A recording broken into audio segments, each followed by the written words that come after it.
Teman-teman, hari ini Home Talk suasananya agak beda. Karena saya lagi roadshow, jadi saya harus panggil co-host spesial saya. Lihat nih, dari Korea, namanya Song Hyo Gancheri. Jadi dia dari Korea langsung. Nah, teman-teman, saya mau kasih lihat bahwa Home Talk tuh bisa, teman-teman bisa lihat Home Talk ini dari mana aja. Dari success story orang, kisah perjalanan, baik juga dari kesembuhan ya. Karena seorang dokter senior, apalagi kayak Dokter Yuliana, Bang, seorang dokter nggak mungkin sembarangan tuh teman-teman. Nah, hari ini juga kalian bisa belajar ternyata ya. Saya yakin pasti ada ilmunya lah. Gitu ya teman-teman. Dan ini satu Indonesia lagi menyaksikan, karena kan yang hadir di Zoom ini, dan ini ada Facebook Live juga. Jadi teman-teman biar bisa lihat bahwa produk ini juga bisa bicara dari mana aja loh teman-teman. Baik dari berbagai macam background, karena saya yakin teman-teman di luar sana selalu ada yang bilang, bener bisa nggak sih? Pada endingnya siapa yang udah membuktikan, yang udah merasakan baru bisa ngomong. Betul ya? Bagaimanapun apapun teori yang kita bilang, paten, uji klinis, apapun yang kita ngomong, kalau nggak dirasakan oleh sendiri ya nggak kuat. Nah, hari ini ada yang langsung Dokter Yuliana, ada Sherigan dari Korea langsung yang akan bawa acara ini. Saya opening buat apa teman-teman, mau kasih tahu bahwa Home Talk tuh nggak selalu success story. Bisa juga dari pengalaman sendiri. Dan mudah-mudahan buat Dokter Yuliana yang hari ini berbagi, siapa tahu ada orang di luar sana yang dengar, yang merasakan sendiri, yang bisa ada harapan lagi. Betul ya dok ya? Benar, amin. Karena teman-teman harus tahu, biasanya ada orang yang sakit atau menderita, biasanya dia putus harapan loh. Biasanya. Dia udah berobat sana-sini, dia udah putus harapan.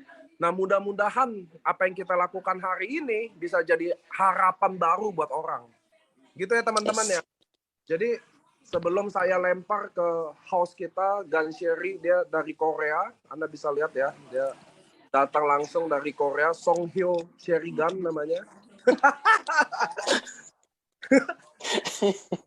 Nah teman-teman, please buat kalian yang lagi acara nonton hari ini, kalau kalian bisa rekam atau apa, siapa tahu dari tangan kalian, dari info kalian, ada orang yang lagi putus harapan, bisa kembali ada harapan lagi. Dan saya yakin tujuan bisnis kita nggak selalu duit aja.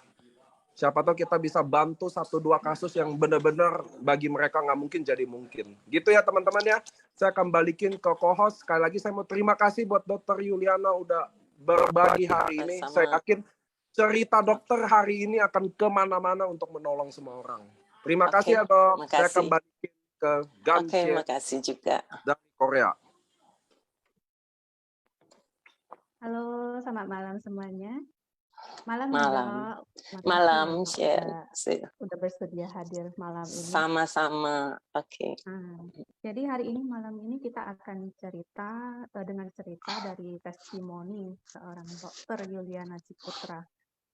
Sesuai dengan temanya, kita akan mendengar dengan mengenai gejala demensia dan juga ada stroke, GERD, juga ada hipertensi dan banyak yang lainnya. Jadi sebenarnya Dr. Yuliana ini sangat humble ya. Pertama itu Pak Miko udah bilang ke saya bahwa ayo kita ajak Dr. Yuliana untuk home talk di ISC. Jadi Dr. Yuliana mungkin kita zoom kecil-kecilan aja lah, share gitu ya, awalnya begitu. Jadi pelan-pelan kita ngomongin lagi dari waktu ke waktu, dan dengan visi misi yang sangat mulia ya oleh Dr. Yuliana ini, maksudnya untuk berbagi untuk lebih banyak orang lagi di luar sana, baru beliau setuju untuk berbagi dengan kita semua. Ini testimoni yang sangat luar biasa. Jadi saya mau bilang bahwa ini nggak ada ditambah-tambah atau dikurangi. Jadi nanti mungkin di sesi awal ini kita akan dengarkan Dr. Yuliana itu cerita lebih panjang step by step, karena kalau kita potong satu persatu, jadi ceritanya nggak komplit.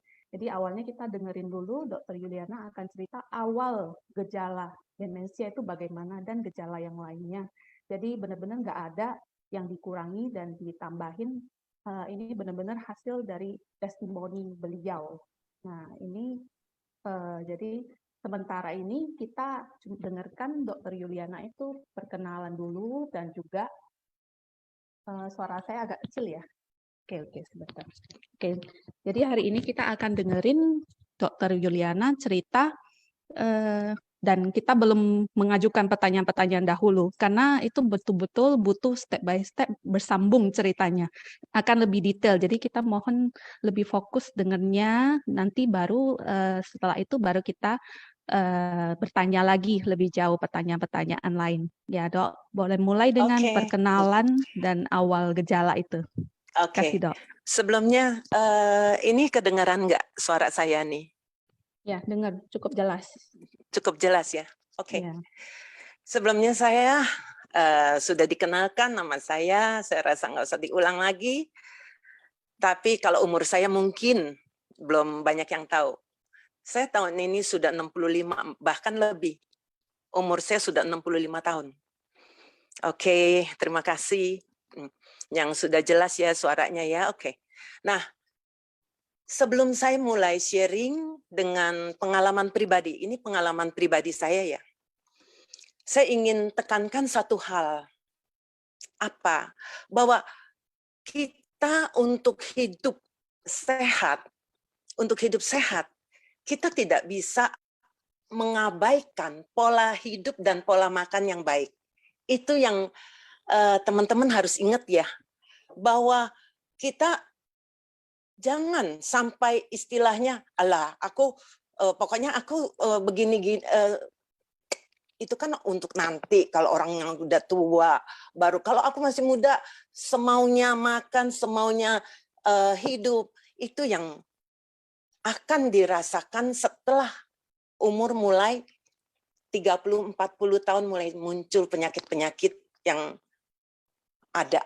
Karena itu, saya cuma tekankan jangan sampai teman-teman salah pengertian bahwa untuk mendapatkan hidup yang sehat, kita mulai dari muda. Sudah harus istilahnya pola makan dan pola hidup kita itu harus dijaga. Nah, ini yang tidak saya lakukan. Saya tidak lakukan ini karena saya itu praktek dari muda. Saya praktek dari lebih kurang jam siang ya, dari lebih kurang jam 1, pulang sampai rumah udah jam 12 malam, jam 1 malam. Akhirnya yang saya lakukan itu Senin sampai Sabtu. Akhirnya apa yang saya lakukan? Kalau ada waktu, saya tidak bisa lagi untuk berolahraga karena males. Akhirnya saya inginnya istirahat atau jalan-jalan. Jadi nggak ada waktu untuk olahraga dan sebagainya. Itu padahal itu salah satu faktor yang penting juga untuk membuat tubuh kita sehat. Maka itu janganlah kita lupakan pola makan dan pola hidup. Pola makan tentu yang kita perhatikan adalah kayak gizi makro, gizi mikro. Gizi makro pasti teman-teman sudah tahu, banyak yang sudah tahu, yaitu kayak karbohidrat, protein, dan lemak-lemak, tapi yang kita utamakan adalah yang tidak jenuh. Nah, untuk gizi mikro juga kita nggak boleh melupakan. Ya, itu apa? Seperti vitamin dan mineral. Tapi juga kita jangan terlalu berlebih-lebihan ya. Nah, itu aja yang saya ingin tekankan sebelum saya sharingkan apa yang saya alami. Sebenarnya, saya mengalami mulai gejala kepikunan itu di tahun 2010. Tahun 2010 itu, saya awalnya hanya mulai merasakan agak sedikit aneh, kalau saya bicara dengan seseorang atau untuk ingat sesuatu, saya mulai kok gampang lupa ya. Nah, awal-awal itu saya nggak memperhatikan. Saya terus terang, saya nggak terlalu memperhatikan. Apalagi memang kesibukan saya yang padat ya.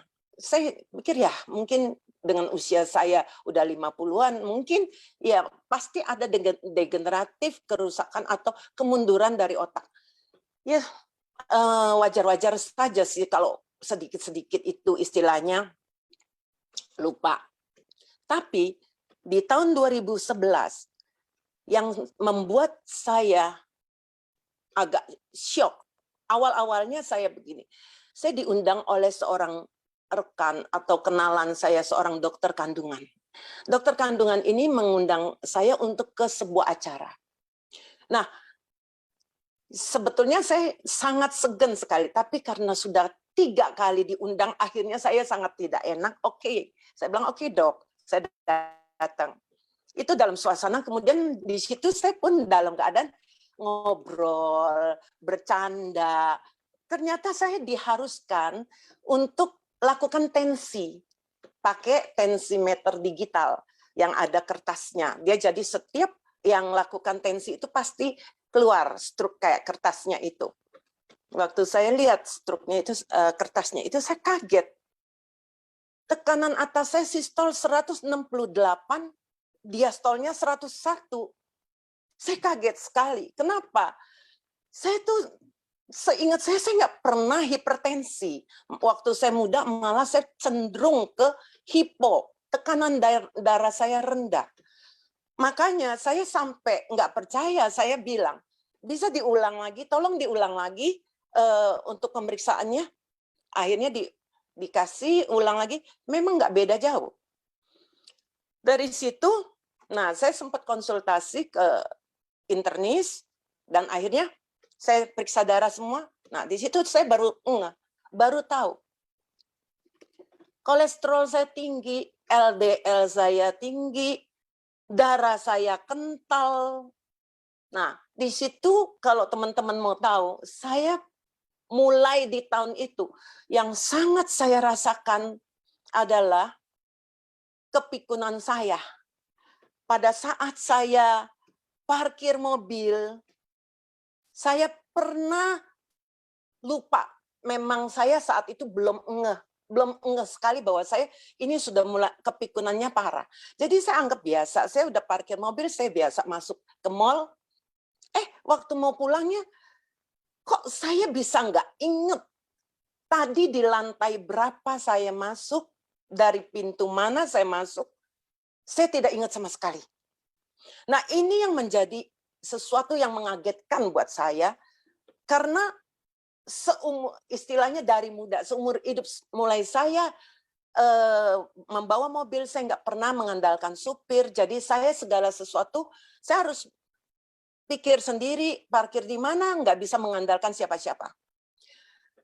Jadi itu yang membuat saya aneh, kayaknya saya tadi pada saat saya masuk, saya masih berusaha, biasanya saya lewat, saya langsung ingat ini di lantai berapa, apalagi kalau lantai itu saya pernah sekali atau 2 kali, beberapa kali lebih-lebih, pasti saya ingat. Nah ini saya sama sekali nggak ingat. Padahal mall yang bukan baru, mall yang udah sering saya datangi, cuma memang waktu parkir kan nggak selalu di situ, nggak selalu di lantai itu. Itu yang membuat saya mulai shock. Saya berpikir, ini ada sesuatu yang tidak beres dengan otak saya. Apa ini? Nah, teman-teman harus tahu, maaf sebelumnya ya, jadi pada saat itu memang saya terbukti, saya mengalami selain demensia, kepikunan, LDL kolesterol saya tinggi, osteoporosis, hipertensi, GERD. Nah, kalau teman-teman bingung dong, kok dokter bisa nggak tahu sih sampai tensi dokter bisa begitu tinggi. Nah, ada ceritanya lagi, yaitu saya itu sudah beberapa tahun tidak pernah mengukur tensi. Kenapa? Karena pembuluh darah saya itu lagi sedang gampang atau rapuh, mudah pecah. Jadi pada saat saya tensi, cukup 2-3 kali tensi aja, apalagi kalau saya pakai tensimeter yang digital. Itu kalau tensimeter digital, saya nggak bisa 1 kali tensi, saya harus beberapa kali tensi untuk melihat perbandingannya. Jadi kalau saya tensi beberapa kali, udah mulai kelihatan pecah. Jadi tangan saya ini seperti bergaris-garis, bergaret-garet seperti dikerokan apa itu. Saya pernah 1 hari memakai tangan lengan pendek, saya berjalan, saya nggak ngeh itu. Ada orang yang dia bingung liatin tangan saya. Mungkin dia merasa aneh. ini orang, ini ibu, kenapa ya itu tangannya bekas dicakar, karena mungkin karena dia lihat tangan saya yang lain enggak seperti itu, yang kanan enggak. Ini apa? Habis dicakar atau habis apa ya? Nah, saya baru oh iya, saya baru kayak sadar, oh dia lagi ngeliatin, oh iya ya, tangan saya kenapa jadi begini ya? Nah, kebetulan tensi saya saat itu selalu normal. Kalau saya tensi normal, memang nggak setiap hari saya tensi ya. Waktu itu berapa hari atau seminggu, 2 minggu saya baru tensi sekali-sekali, itu selalu normal. Karena itu saya percaya diri, makanya saya tidak mau tensi lagi. Setelah sekian tahun, ternyata pada saat saya di acara ini, saya kaget. Ternyata kok mendadak tensi saya sedemikian tinggi. Ini yang membuat saya agak kaget juga.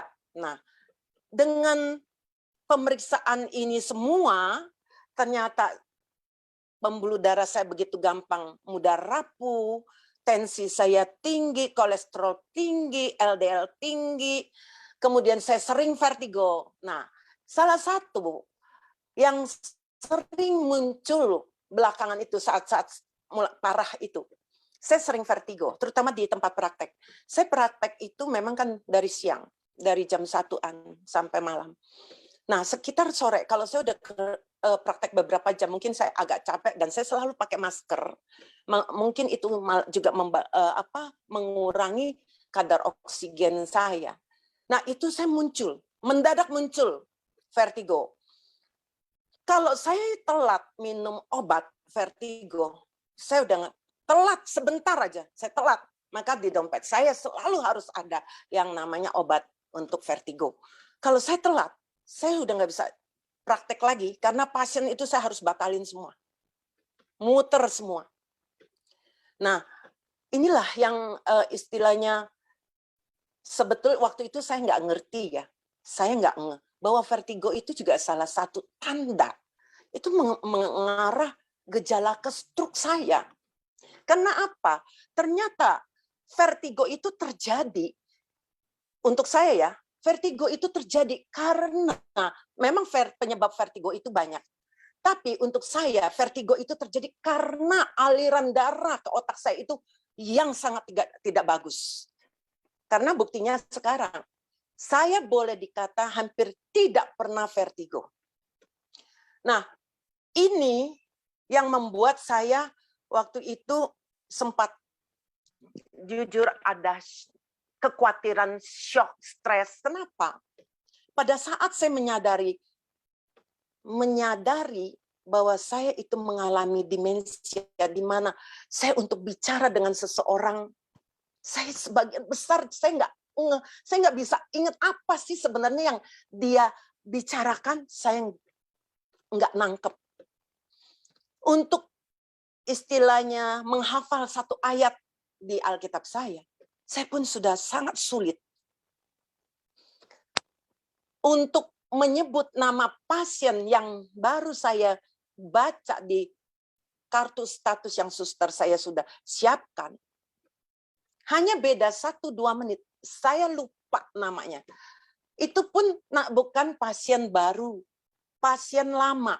Padahal dulu pasien ini misalnya saya di luaran mendadak ketemu, saya bisa menyebut nama dia. Lah, ini baru 1-2 menit saya lihat di kartu status saya, dan 1-2 menit kemudian saya mau memanggil nama dia, saya nggak ingat.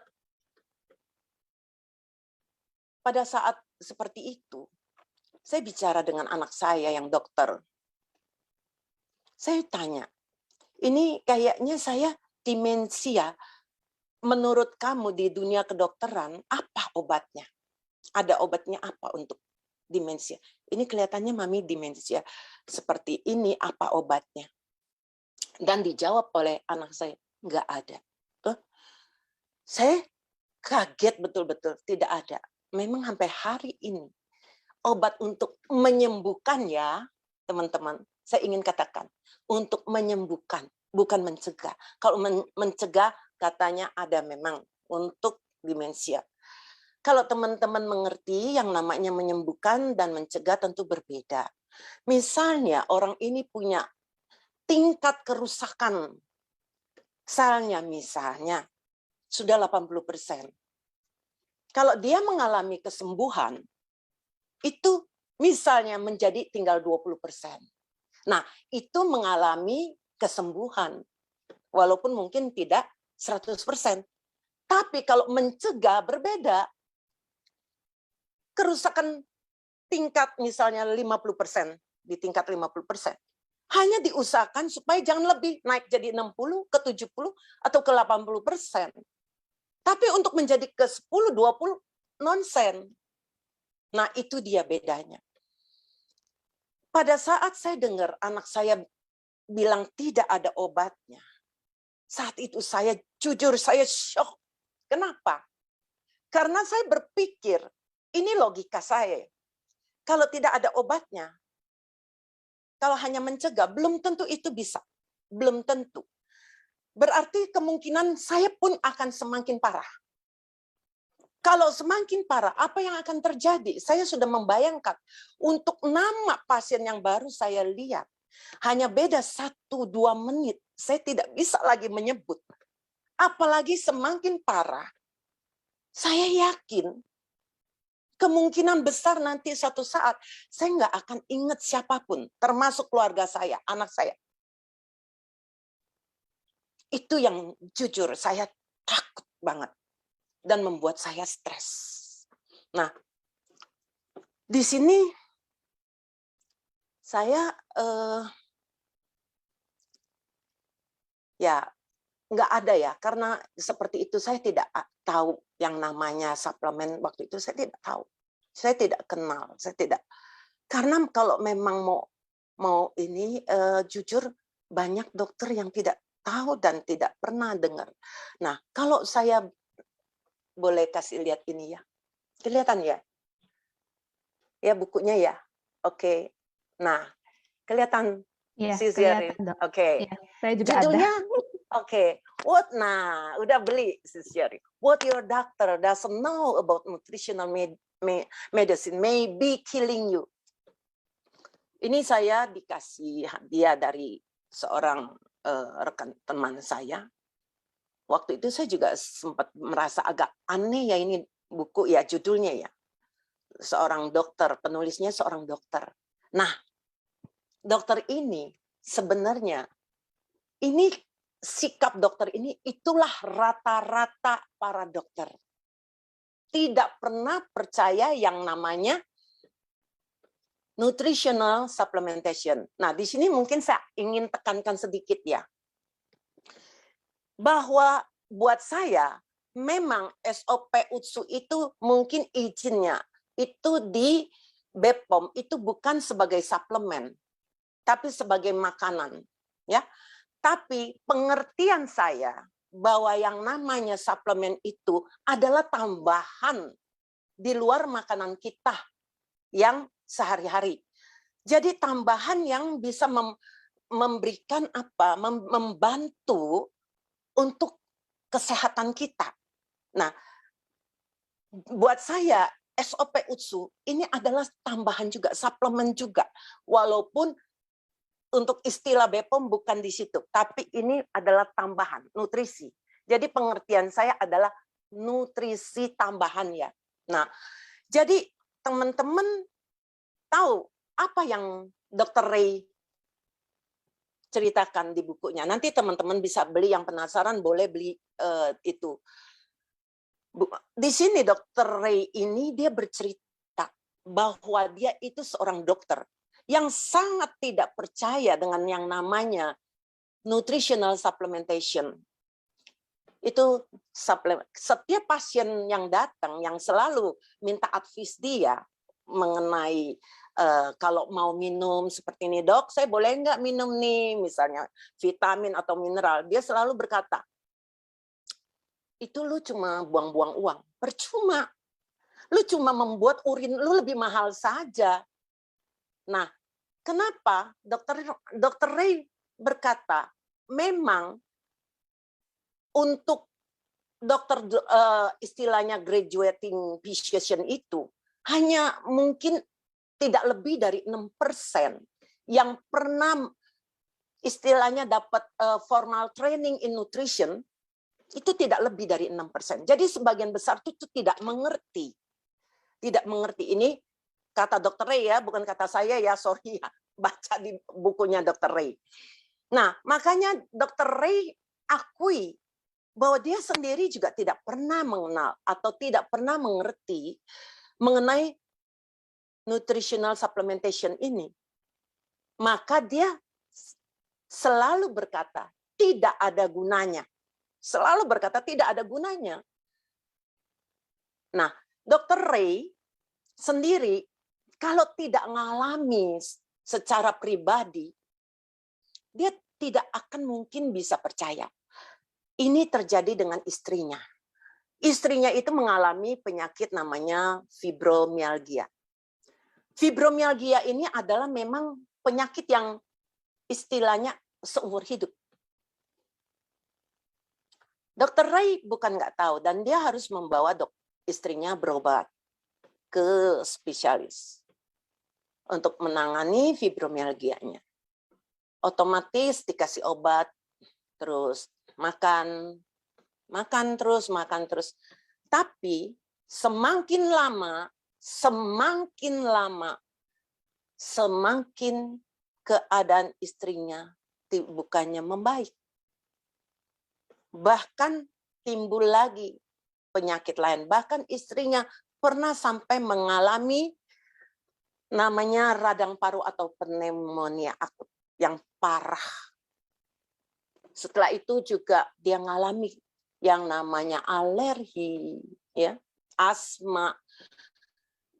Semua penyakit yang makin timbul pasti akan diberi lagi obat, tambahan obat. Apa yang terjadi? Dr. Ray melihat dengan matanya sendiri. Ternyata semakin hari istrinya semakin parah, bahkan sampai tidak bisa bangun dari ranjang, hanya mampu bangun 2 jam. Itu dalam keadaan siapa? Istrinya ini masih muda, bukan sudah nenek-nenek yang sudah 70 tahun. Anaknya pun masih kecil-kecil. Ini yang membuat Dr. Ray merasa, jujurnya, merasa putus asa. Padahal istrinya menikah dengan Dr. Ray mengharapkan kesehatan dia semakin membaik karena punya suami dokter. Ternyata Dr. Ray tidak bisa mengatasi problem kesehatan istrinya. Karena itu Dr. Ray sempat putus asa. Tidak tahu lagi apa yang harus dia lakukan buat istrinya. Dia sudah kemana-mana juga. Konsul ke beberapa dokter. Sampai suatu hari, datanglah seorang teman keluarganya yang bercerita kepada istrinya bahwa suaminya juga mengalami yang namanya pneumonia. Nah, penyakit yang sama yang diderita oleh istri Dr. Ray. Karena itu teman dari keluarganya ini tanya, mau nggak kamu coba deh, mau nggak kamu coba dengan ini nutrisi. Ternyata istrinya tahu banget kelakuan suaminya ini yang selalu mengatakan tidak ada guna. Kalian itu cuma istilahnya cuma dibohong-bohongin aja. Saya mengerti sekali loh. Belum lama, kira-kira mungkin bulan kemarin ya, berapa minggu yang lalu. Saya itu mendengar dari video loh. Seorang dokter, dan dokter itu sering muncul di video, dan dia berkata apa? Tidak ada gunanya. Istilahnya, tidak ada gunanya kalau kalian tuh makan makanan begini tuh, suplemen tidak ada gunanya. Jadi saya mengerti ya, kenapa? Seperti Dr. Ray katakan, dia tidak pernah memberikan sedikit pun waktu untuk mengevaluasi hasil studi secara ilmiah loh. Semua istilahnya nilai suplementasi bagi kesehatan. Jadi mereka menganggap pokoknya begitu baca ini Allah sudah menjudge negatif. Sayangnya itu. Nah, untungnya saya tidak sampai separah itu. Kalau saya sampai separah itu, rasanya saya mungkin sudah semakin parah. Ya, keadaan saya sudah semakin parah. Jadi pada saat saya tahu keadaan saya seperti ini, awalnya saya terpaksa harus minum obat. Terpaksa. Tapi pemikiran saya, logika saya berpikir, coba bayangkan, yang rutin aja, darah kental, hipertensi, obat-obat hipertensi, semua itu harus saya minum. Tidak bisa main dilepas gitu. Bahkan kayak obat hipertensi, banyak yang karena tidak bisa merubah pola makan, pola hidup, yang tadinya misalnya dia minum kandesertan sileksetil yang minim dosis paling kecilnya 8, nanti mungkin nggak tahu setahun atau berapa naik menjadi 2 kali lipat. Nah, ini yang bisa terjadi kalau dia tidak bisa merubah pola makan dan pola hidup. Saya ini termasuk orang yang bukan mempunyai bisa merubah pola makan dan pola hidup saya dengan baik. Saya terus terang, tidak. Kalau saya bisa punya pola makan dan pola hidup yang baik, saya nggak mungkin punya penyakit yang demikian banyak. Jadi, cuma waktu itu saya berpikir, kalau saya minum obat demikian banyak selama bertahun-tahun, bagaimana risiko dengan ginjal dan liver saya? Nah, inilah yang kenapa yang membuat saya sampai berpikir, kalau ada alternatif lain yang bisa membantu ya, teman-teman saya tekankan sekali lagi, membantu. Jangan teman-teman berpikir seperti gini loh. Jangan teman-teman berpikir, oh jadi ini ternyata Suba bisa untuk pasien hipertensi loh. Wah, kita tidak usah makan obat hipertensinya, kita makan Suba aja. Tidak bisa seperti itu. Teman-teman harus terkontrol. Dalam arti, untuk obat, teman-teman tidak bisa sembarangan menghentikan obat. Itu yang saya lakukan dulu. Nah, hari ini hampir boleh dikata saya tidak minum obat-obat kimia anorganik. Yang saya maksud kimia anorganik itu obat-obatan dari dokter. Karena obat itu rata-rata sintetis, tidak organik. Ini yang saya tahu, segala sesuatu yang sifatnya yang sintetis, tidak dipakai jangka panjang, tidak akan baik sebenarnya buat ginjal liver kita. Maka kenapa saya mencoba memungkinkan. Nah, ini sebenarnya saya juga sebetulnya dalam keadaan dipepet istilahnya.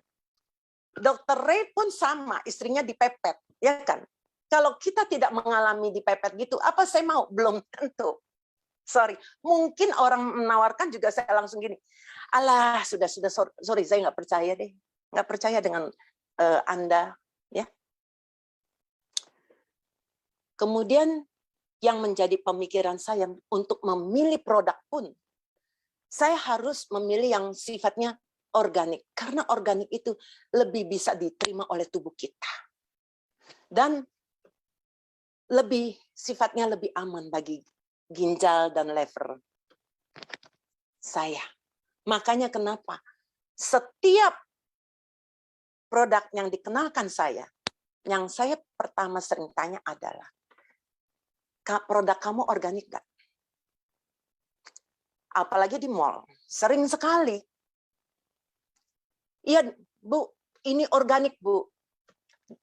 kamu kalau organik mesti istilahnya kamu harus jujur ya, nggak boleh, karena saya ini dalam istilahnya kalau saya cocok produk kamu, saya itu akan pakai dalam jangka panjang loh, bukan hanya pakai mungkin sehari, 2 hari, atau sebulan, 2 bulan, tidak. Kalau saya lihat itu produk memang masuk di akal dan bisa, ternyata saya cocok, kemungkinan saya akan minum dalam jangka panjang. Apa yang terjadi kalau ternyata itu juga tidak organik? Karena itu, saya tanya, punya sertifikat organiknya enggak? Nah, ini dia. Tidak punya. Tidak punya. Makanya, kenapa saya Suba Utsu saya berani minum? Karena punya sertifikat organik. Kalau tidak punya sertifikat organik, sorry, saya pun tidak mau minum. Nah, jadi itulah yang selalu saya tekankan. Untuk selalu saya mencari segala sesuatu itu yang organik. Saya tidak akan mencari yang tidak organik. Akhirnya saya memang kenal pertama kali produk. Waktu itu saya minum, setelah itu betul. Saya kelihatan di pribadi saya. Suatu perbaikan-perbaikan. Memori saya pun membaik. Itu saya harus akui. Memori saya membaik. Tapi aneh, setelah beberapa tahun, memori saya seperti stagnan. Seperti stagnan. Ini yang membuat saya bingung juga. Jadi gini, kalau saya kasih gambaran ya teman-teman ya. Dulu kan saya bilang, waktu saya lagi parah, nama orang, nama pasien yang baru dilihat aja, saya mau nyebut, karena saya pindah posisi dari tempat, misalnya kayak duduk saya ini tempat meja tulis saya, di praktek saya. Saya pindah ke dental unit, dental chair saya mau sebut nama itu orang, nggak bisa, lupa. Nah, pada saat memori saya membaik, saya mulai bisa mengingat. Saya bisa menyebut nama dia. Saya bisa menyebut nama dia. Tapi, ada tapi. Kalau misalnya ada pasien saya yang punya, contohnya ada pasien saya punya 4 anak. Itu mereka dari kecil, dari umur berapa, 5-6 tahun mereka sudah datang berobat. Mamanya selalu bawa 4 anak.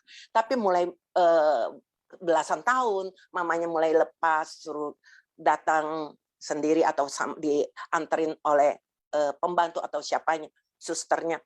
Nah itu saya masih agak sulit, misalnya 4 anak, anak ketiga yang datang, saya mau menyampaikan sesuatu kepada kakaknya yang paling besar. Saya mau sebutin nama kakaknya, itu saya masih nggak bisa. Tapi nama dia saya nggak lupa. Nama dia saya tidak lupa. Tapi mau menyebut nama kakaknya, itu saya masih lupa. Kalau sekarang, 4-4-nya, rata-rata saya sudah bisa ingat semua. Dan saya bisa menghafal jauh lebih baik. Nah, jadi itu yang saya rasakan. Pada saat itu, beberapa tahun kemudian, saya juga bingung kenapa saya stagnan. Saya kayak sesuatu yang berhenti, nggak berkembang lagi, nggak ada perkembangan yang membaik lagi. Sampai suatu hari, saya dikenalkan SOP. Padahal SOP itu, SOP 100 ya waktu itu, 2019. SOP 100 waktu itu dikenalkan. Saya tidak mau. Karena saya pikir saya nggak perlu lagi. Jadi yang mencoba datang ke rumah saya berkali-kali, sampai berapa bulan, dia coba datang, ini kebetulan. Kebetulan sekali, saya ini, ya itu kenalan lah ya, teman dari saudara saya. Berkali-kali menawarkan untuk datang bertemu, terus terang saya tidak mau. Memang juga saya sibuk dengan praktek saya. Apalagi saya tidak tertarik dengan produknya. Nah, jadi saya hati, maaf, saya bilang saya tidak ada waktu untuk bertemu. Saya sibuk, saya memang sibuk juga. Sampai akhirnya karena sesuatu peristiwa, akhirnya saya terpaksa menerima, terpaksa ya, sorry, saya tekankan kata terpaksa, menerima seseorang yang memperkenalkan. Dan pada saat itu saya merasa, oh seperti ini, karena dikasih coba. Dan saya saat itu, setelah orang tersebut pulang, saya berikan kepada saudara saya. Saya bilang, ini ada produk baru ya, kelihatannya saya tertariknya kenapa? Katanya, ini punya regenerasi sel. Nah, mengenai regenerasi sel, saya terus terang belum pernah mendengar produk yang punya kemampuan regenerasi sel, dan ini dalam bentuk paten fungsi. Saya belum pernah dengar. Makanya kenapa jadi akhirnya saya tertarik. Tapi saya jujur bilang ke saudara saya tidak mau member. Saya tidak tertarik, apalagi jalanin bisnisnya. Saya bilang, saya sibuk dengan praktek saya. Jadi saya bilang saudara saya, mendingan kalau kamu mau, silakan kamu yang member. Saya tidak mau member. Nah, saya cuma mau sebagai user. Ternyata setelah saya coba beberapa bulan, saya mulai memperhatikan kemampuan daya ingat saya semakin membaik.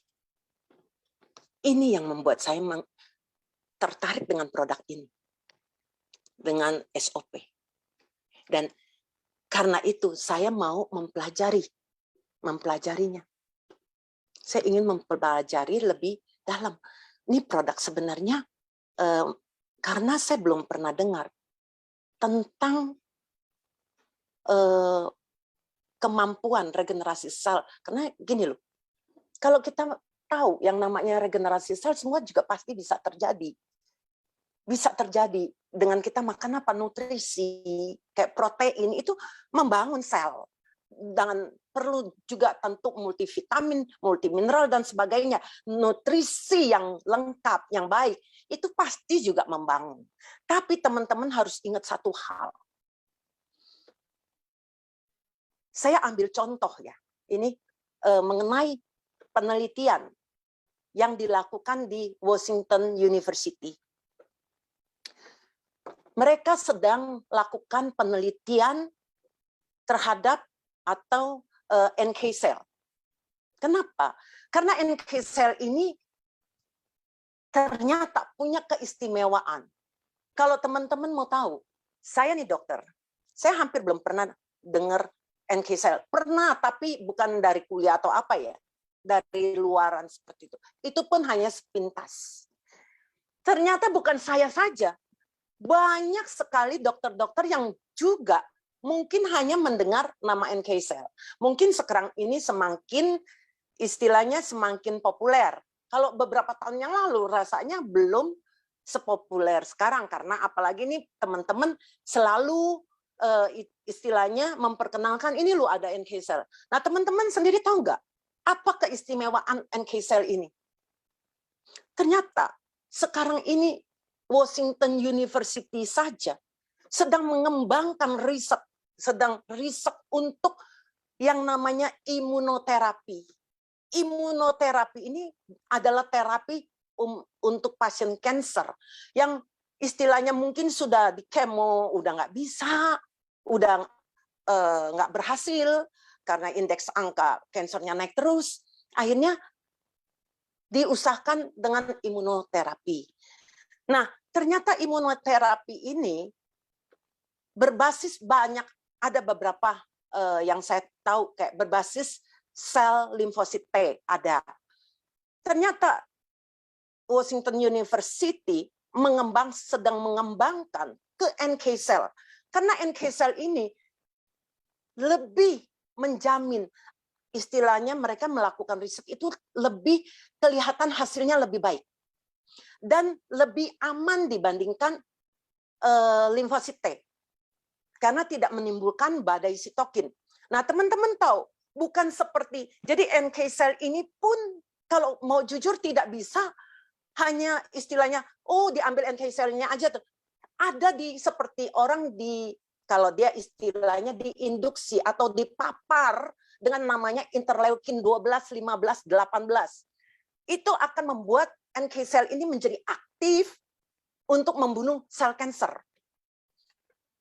Nah, kalau teman-teman baca di Utsukushi, di brosurnya kan, Utsukushi di dalam usus mengaktifkan interleukin 12 dan interferon gamma yang jika digabung akan mengaktifkan NK sel kita.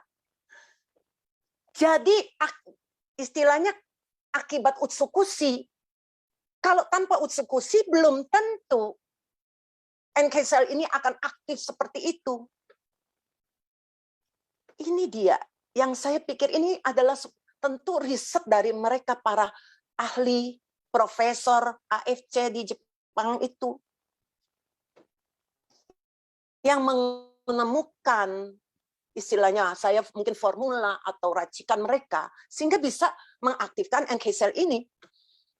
Ini tidak gampang dan tidak bisa asal-asalan. Jadi tentu ada sesuatu yang sehingga bisa membuat NK sel kita menjadi aktif. Bahkan saya baca di beberapa jurnal, ternyata NK sel ini adalah garda terdepan. Garda terdepan. Karena dulu saya juga nggak tahu NK sel itu apa. Saya cuma tahu salah satu ya sel imunitas. Nah, sel imunitas ini memang banyak. Yang saya tahu untuk membunuh sel kanker itu ada dua. Sel limfosit T dan NK sel. Tapi sel limfosit T ternyata yang saya baca, dia bisa istilahnya dibohongin dengan sel kanker karena sel kanker itu termasuk sel yang sangat cerdas. Dia bisa sembunyi dari sel T sehingga sel T tidak bisa menemukan dia. Tapi NK sel tidak bisa dibohongin. NK sel bisa menemukan sel kanker tadi. Kalau saya lihat seperti itu, wah ini sel luar biasa sekali. Ini yang semakin menarik saya. Ini yang membuat saya semakin tertarik sekali. Jadi, kenapa saya jadi kepengen istilahnya saya begitu kepengen sharing untuk ke teman-teman saya. Tadinya saya bukan apa-apa, mungkin saya termasuk sebenarnya kalau teman-teman lihat saya sepertinya saya ini orang yang ekstrovert ya. Sebetulnya saya itu introvert. Tapi karena saya sebetulnya tidak terlalu suka dipublikasikan atau di ini ya. Tapi karena Mrs. Sherry ini selalu sudah berkali-kali berkata kepada saya, "Dok, mungkin dokter bisa sharing karena ini bisa memberkati." Tadinya saya cuma pikir untuk share ke teman-teman grup-grup aja yang dekat-dekat atau kenalan saya aja. Tapi saya nggak ingin secara luas ya. Tapi ya karena saya pikir seperti itu share katakan, oke lah, saya cobalah ya dengan maaf dengan banyak kekurangan saya karena jujurnya saya tuh cuma dokter gigi, bukan dokter umum yang jauh pengetahuan mereka jauh melebihi saya. Nah, ini yang saya ingin sharingkan apa yang saya rasakan dan apa yang istilahnya yang saya tahu. Nah, jadi itulah yang membuat saya itu tertarik. Ternyata tidak banyak dokter yang sudah tahu tentang NK cell. Saya pun baru tahu belakangan. Washington University pun mempublikasikan itu tahun kemarin, 2021. Jadi waktu saya baca itu, saya semakin hebat. Kita berharap mungkin NK cell ini nanti akan menjadi imunoterapi yang akan bisa membantu banyak pasien kanker yang sudah lanjut ya, yang sudah sulit sembuh ya. Kita berharap seperti itu. Tapi kalau kita lihat kan artinya bukan NK cell yang begitu aja, tapi NK cell yang memang diproses. Kalau Washington University, mereka mengambil dari donor. kalau kita minum. Jadi itu mengambil dari donor, kemudian diproses di luar, dimasukkan atau dipaparkan dengan yang tadi saya katakan interleukin 12, 15, 18 itu yang membuat sel-sel NK ini menjadi sangat aktif untuk membunuh sel kanker. Nah, anak saya sendiri sebagai seorang dokter katakan, memang tidak banyak dokter yang memang karena ini kan bukan istilahnya yang umum yang mereka biasa pelajari di bangku kuliah. Jadi anak saya bilang, memang banyak yang belum kenal. Nah, inilah waktunya mungkin kita memperkenalkan. Sebab dengan seperti ini, ya tentu mungkin ada kekurangan-kekurangan lainnya dari saya belum tahu nih ya, nanti riset yang akan datang. Tapi saya lihat mereka sudah mengarah ke sana tahun kemarin 2021. Sedang kita sudah, AFC sudah produksi UTSU ini dari berapa tahun yang lalu loh. Artinya AFC ini perusahaan yang luar biasa loh. Inovatif banget. Mereka punya pengetahuan yang bagus gitu loh, yang luar biasa juga. Nah, seharusnya kita di sini kita belajar. Kalau kita sampai kena kanker pun, itu kalau teman-teman baca, biasanya kalau tanda itu sudah terjadi, untuk ternyata kanker, umumnya itu sudah lanjut. Maksudnya kanker ini umumnya sudah lanjut. Nah, kalau kanker itu sudah lanjut, apakah pasti bisa ditolong atau diobati, sembuh? Kemungkinan besar juga belum tentu. Kemungkinan besar tidak. Nah, kenapa saya bilang? Kalau teman-teman ini tahu NK cell ini bagaimana dia itu garda terdepan, lebih pinter. Dia tidak perlu menunggu waktu. Nah, mungkin saya analogikan begini ya. Kalau rumah kita istilahnya didatangin penjahat, kalau keamanan kita, rumah kita, maksudnya mungkin security kita sudah siap di depan rumah, sudah siap. Penjahat datang, dilawan oleh security kita. Kalau security kita cukup kuat, penjahat itu nggak akan mampu masuk, ya kan? Jadi mereka nggak bisa merusak rumah kita. Nah, beda kalau kita tidak punya security yang kuat di depan. Keburu masuk, penjahat itu sudah mengobrak-abrik, istilah saya mungkin mengobrak-abrik dalam rumah kita. Baru kemudian datanglah polisi. Tapi kehancuran itu yang sudah terjadi di dalam rumah kita tidak bisa diperbaiki lagi. Maksudnya nggak bisa dicegah karena memang sudah hancur. Nah, ini yang saya kalau pikir, maaf ya, ini pemikiran saya sama dengan kayak NK cell. Dia itu garda terdepan. Kalau dia cukup kuat, begitu, dan dia non-spesifik lagi. Artinya dalam arti begini, virus siapa aja, lu datang sini, gua hajar. Istilahnya seperti itu. Pokoknya virus, bakteri, siapapun istilahnya, musuh, datang dihajar. Tapi kalau NK cell kita lemah, ya nggak bisa.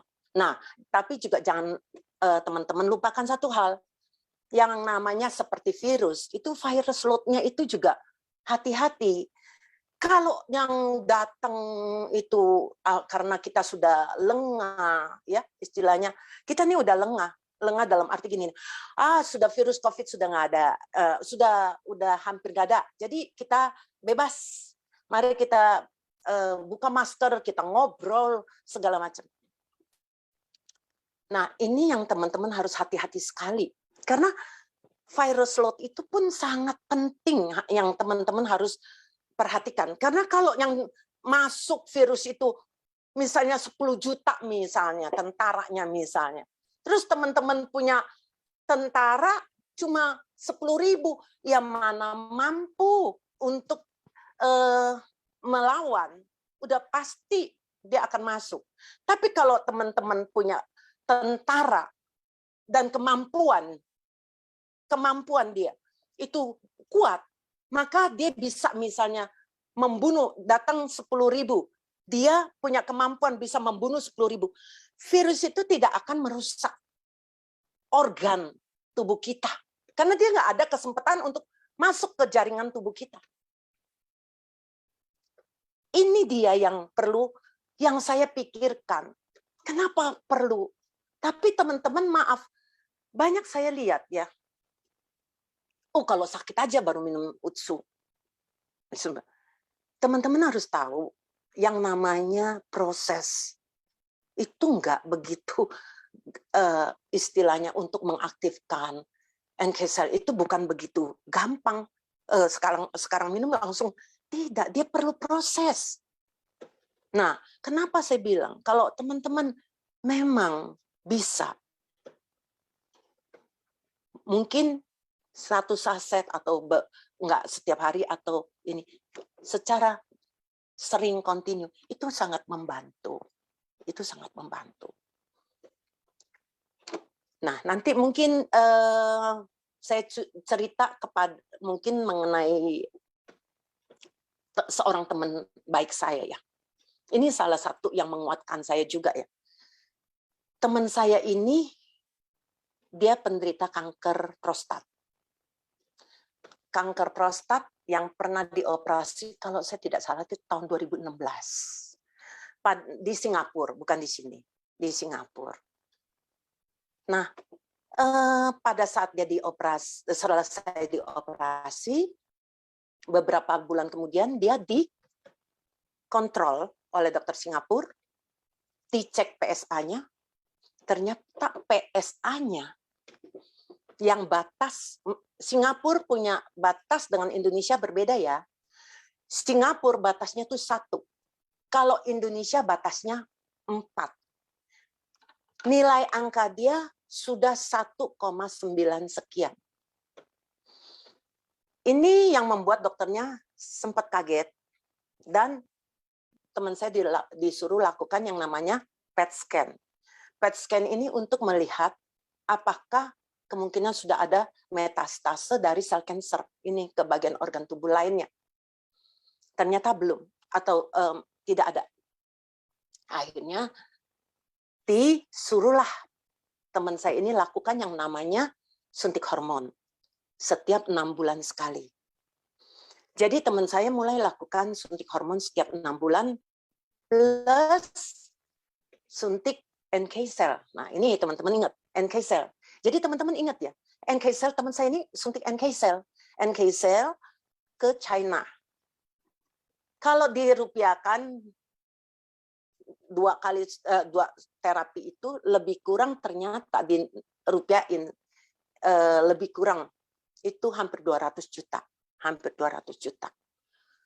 Nah, teman saya harus lakukan setiap setengah tahun sekali. Jadi, setiap setengah tahun dia harus lakukan. Pada awal 2020, teman saya ini cari anak saya untuk lakukan namanya live blood analysis. Ini adalah pemeriksaan darah yang memang tidak bisa untuk mendiagnosis, tapi hanya untuk screening awal. Nah, anak saya melihat ada tanda-tanda peradangan dekat sekitar liver. Akhirnya anak saya bertanya, Om, ini kenapa? Ini kenapa ada tanda peradangan? Nah, teman saya baru bercerita bahwa dia baru berapa bulan ini, mungkin kalau nggak salah 2 bulan atau berapa itu, operasi yang namanya empedu. Operasi empedu, tapi anehnya sudah berapa bulan kok kelihatan masih ada radang. Akhirnya anak saya anjurkan minum Suba Utsu tadi. Suba Utsu, kemudian waktu saya tahu begitu, saya juga jelaskan ke teman saya bahwa Suba Utsu ini ternyata bukan hanya untuk radang yang sekarang dia ini, tapi juga bisa untuk mengarah ke cancer. Dia untuk mencegah cancer dia. Itu akan sangat baik sekali kalau dia minum. Teman saya tentu karena dekat sama saya jadi dia percaya ya. Ini kan bicara kepercayaan. Sampai Juli 2020 dia lakukan pemeriksaan darah lagi. Semua lengkap. Hasilnya ternyata PSA dia tidak cuma 0, sekian. Padahal Indonesia punya batas itu 4. Jadi artinya PSA dia itu sangat bagus. Akhirnya dia minum teruslah. Berapa yang dia minum sehari? 2 suba, 2 utsu. Nah, sampai tahun ini, Mei tanggal 20, dia berangkat ke Singapura. Tanggal 21 dia telepon saya dari Singapura. Tanggal 21 Mei dia telepon, dia bilang, ini dokter yang operasi dia minta kamu berikan maksudnya apa isinya yang saya minum itu, suba dan utsu itu. Kenapa saya tanya? Ini ternyata hasil lab dokternya. Jadi dia cerita ke saya. Dokternya itu sudah sangat khawatir dengan keadaan teman saya ini. Karena 2,5 tahun tidak pergi kontrol. Sampai dokternya berkata, kalau kamu sampai kambuh lagi, saya belum tentu bisa menolong lagi loh. Makanya dokternya sangat khawatir. Jadi dokternya minta dia periksa PSA-nya semua. Ternyata PSA-nya sangat bagus. Kemudian ginjalnya. Teman saya pernah bermasalah ginjal karena pernah mengalami sakit malaria yang parah. Akhirnya dikasih obat. Dan akhirnya obat dosis tinggi. Akhirnya kehantam ke ginjal dan liver dia. Makanya dokter Singapura ini berkata, ternyata ginjal kamu pun bagus, stabil. Berarti yang kamu minum selama 2,5 tahun ini sifatnya aman buat kamu. Tidak. Nah, jadi dokter ini mengakui, dokter Singapura ini mengakui bahwa suba dan utsu yang diminum oleh teman saya selama 2,5 tahun, sehari 2 suba, 2 utsu. Ternyata tidak membahayakan ginjalnya. Tetap membuat dia sehat. Nah, jadi itu yang saya katakan. Ini salah satu juga semakin menguatkan saya bahwa ternyata dokter Singapura itu pun mengakui dan dokter itu sampai hari ini hanya suruh kontrol aja nanti 1,5 tahun, tapi cukup minum suba dan utsu saja, tidak yang lain, tidak suntik hormon juga. Nah, kalau saya bandingkan harga ya, kita bicara harga ya. Coba teman-teman pikir, teman saya ini minum 2 suba 2 utsu, kan 6,8. Saya anggap 7 juta lah nanti untuk bulan depan ya, lebih kurang 7 juta. 7 juta lebih dikit ya. 7 juta kali 12. Baru 80 juta lebih ya. Tapi kalau dia berobat hanya untuk suntik tok, sudah 1 tahun, sudah hampir 400 juta. Tapi itu pun hanya untuk NK cell, tidak bisa untuk istilahnya gini loh. Kalau pankreasnya dia bermasalah atau ginjal dia bermasalah, ya nggak bisa. Nggak bisa. Artinya itu kan cuma NK cell. Kalau misalnya untuk regenerasi ya nggak ada. Suntikan NK cell-nya itu ada regenerasi selnya nggak? Ya nggak ada.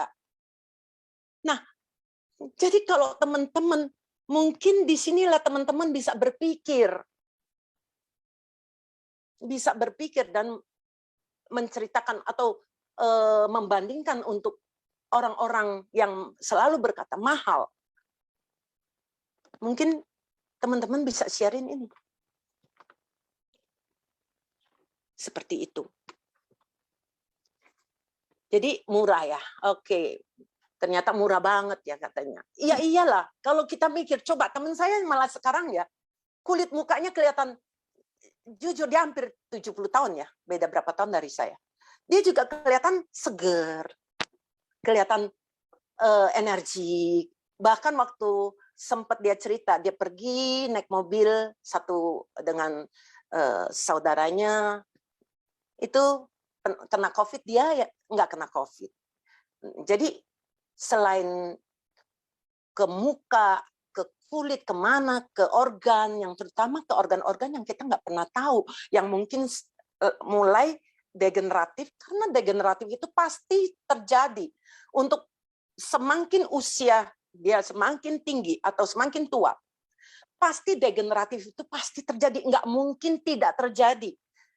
Nah, kalau degeneratif itu semakin lama, semakin banyak, semakin lebih banyak dibandingin regenerasi selnya, makanya nggak heran kalau nanti kelihatan semakin tua, keriput, penyakit degeneratif, organ-organ rusak, muncul penyakit-penyakit degeneratif lain, otomatis itu otomatis, kita nggak bisa menghindar. Karena itu kenapa kita butuh yang namanya subah. Subah untuk apa? Untuk membantu regenerasi sel kita. Seperti itu. Oke, mungkin si Sherry mau bertanya. Si Sherry? Iya, boleh. Dok, ini kita dengerin dengan seksama, benar-benar fokus ya. Jadi kita nggak boleh potong, soalnya mesti mengalir, benar kan, Dok? Ya, jadi suara saya cukup jelas ya. Tadi soalnya suaranya agak kecil.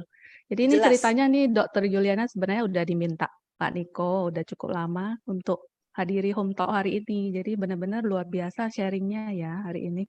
Dan awalnya itu dokter itu cuman mau Zoom kecil-kecilan aja ya Dok ya waktu itu ya. Jadi dengan visi misi yang sangat humble, sangat mulia, rendah hati, dokter ini mau berbagi dengan kita semua. Alangkah baiknya kalau bisa dibagi ke lebih banyak orang lagi di luar sana. Jadi teman-teman mungkin yang putus harapan, ada yang teman keluarganya atau Anda sendiri yang putus harapan atau pasrah atau udah males ya coba ini itu. Mungkin kita hari ini udah dengar dokter bisa lebih terbuka mindsetnya.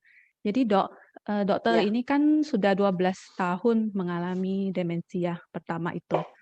Jadi dokter itu sekarang kan keadaan dokter itu udah jauh lebih baik. Dan hebatnya lagi, ini dokter kan udah rutin konsumsi 2 tahun ya. Nggak ada skip ya. Jadi kan 2 tahun ini dan dokter kemarin baru hampir 3 tahun ya. Iya, 2 tahun lebih ya, 2 tahun lebih, sorry. 2 tahun lebih. Ya, jadi dokter kemarin baru sharing, bahkan ingatan dokter itu lebih kuat lagi sekarang loh. Jadi menurut dokter ini kan sudah boleh dibilang sudah lolos ya, sudah makin ingatannya sudah semakin kuat dan sudah semakin baik kondisinya. Perlu nggak dokter sendiri merasa konsumsi sop utsu ini perlu nggak diterusin? Bagi dokter itu gimana? Coba diceritain. Oke, jadi gini ya, kan banyak sekali ya orang yang berpikir gini, loh, saya udah makan ini loh, udah setahun loh, udah setahun lebih nih, apa saya mesti minum terus, ya kan? Tentu, saya cuma tinggal nanya, sampai di mana kamu ingin kesehatan kamu?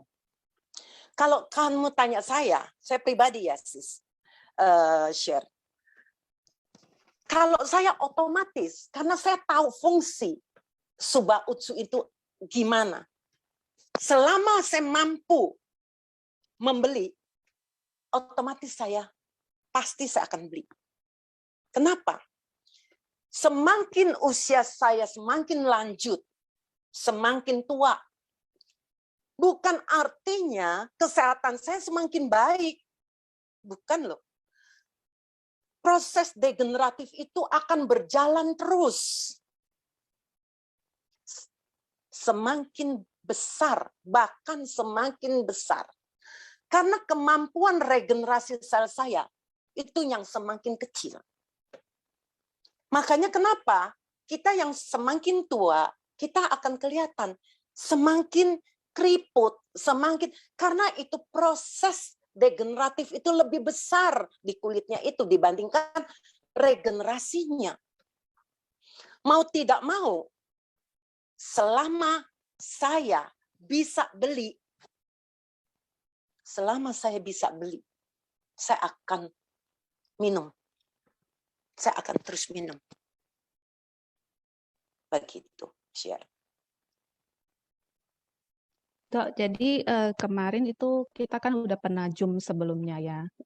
Ada dengar cerita bahwa dokter awalnya memang coba produk ini pengen sembuhin atau lebih untuk gejala demensia awalnya kan. Tapi kemarin ada cerita tentang keluhan di dengkul ya dok ya.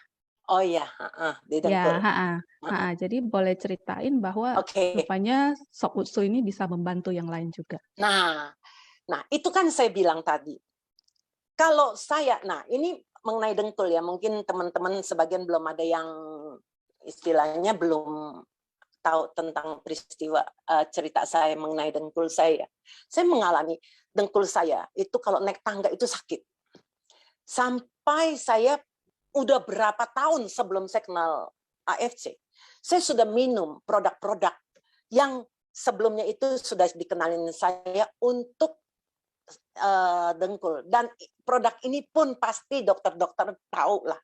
Karena banyak dokter yang istilahnya menyarankan untuk pasien yang punya masalah sakit sendi, dengkul, dikasih produk ini.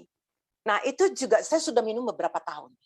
Tapi tidak ada efek yang saya rasakan membuat dengkul saya tidak sakit. Sampai akhirnya saya juga berusaha pakai yang lain-lain lagi deh ya.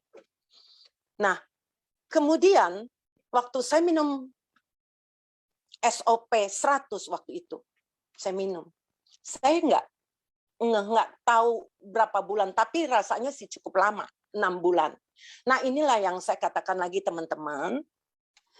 Jangan teman-teman itu hanya demi istilahnya supaya cepat closing tuh teman-teman sering istilahnya gini loh, memberi PHP, pengharapan palsu ya, pemberi harapan palsu. Oh minum aja, nanti lihat seminggu 2 minggu udah. Itu mungkin terjadi kebetulan buat orang-orang tertentu ya. Saya nggak mau menjudge ya, sorry, saya tidak mau menjudge. Tapi kalau logika saya yang pakai secara medis, rasanya nggak begitu cepat loh. Kenapa? Karena kenapa dengkul saya sakit?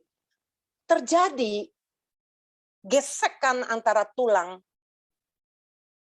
kaki saya. Itu karena bantalan atau meniskusnya itu sudah rusak atau sudah aus. Sehingga terjadi gesekan.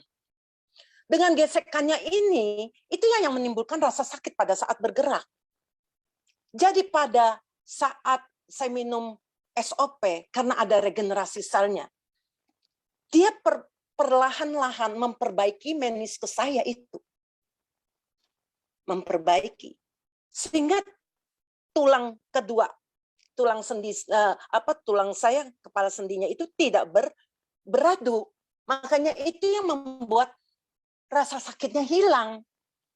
Nah, saya itu dulu kebetulan sebelum saya kenal AFC, saya sempat berpikir saya ingin lakukan stem cell injection therapy untuk dengkul saya. Memang saya tahu itu bukan murah ya, itu puluhan juta juga waktu untuk dengkul, satu dengkul aja ya. Tapi untung saya bersyukur belum saya lakukan.